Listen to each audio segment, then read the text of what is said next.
Професионалните војници постари од 35 години ги заострија барањата. Доколку државата набрзо не им го реши статусот, се заканија дека ќе кампуваат пред Министерството за одбрана.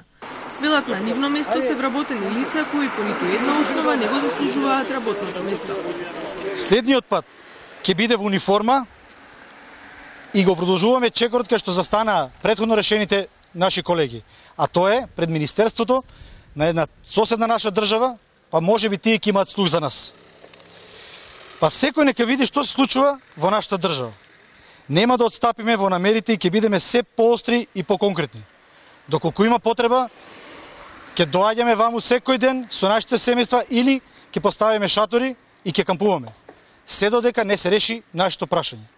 Професионалните војници порачаа и дека нема да дозволат државата да продолжи да купува време и да си поигрува со нивните судбини, бидејќи додека чекаат решавање на статусот, тонат во долгови. Ни беа ветувани многу работи. Донесоа закон, значи од моментот на испуштање до моментот за ги исполниш условите, ти треба да бидеш негде околу 3 години невработен. А притоа да издржаваш фамилија и да ги плаќаш сите давачки што се кон државата. Прост пример, за една година што бев, например, невработен, ми се створи долг негде над 2000 евра, кои што после по наоѓање на приватно вработување не може тие пари лесно се вратат назад. А камо ли некој да издржи 3 години?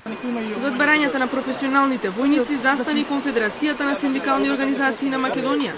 Срамно е, велат оттаму, државата да се фали со нови вработувања, а професионалните војници со години да молат за работа. Секој ден слушаме премиерот кажуваат 1000, 2000, 5000, 15000 вработувања. За оваа бројка од 50 на луѓе да не може да најдат начин, модус како да го средат. Сведоци сме, гледате последните изјави од безбедносните структури, фалат луѓе, а овие се луѓе спремни кои што секој момент може да стапат во работен однос.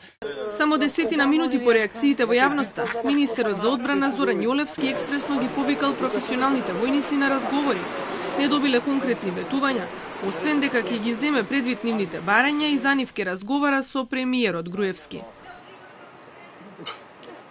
Не,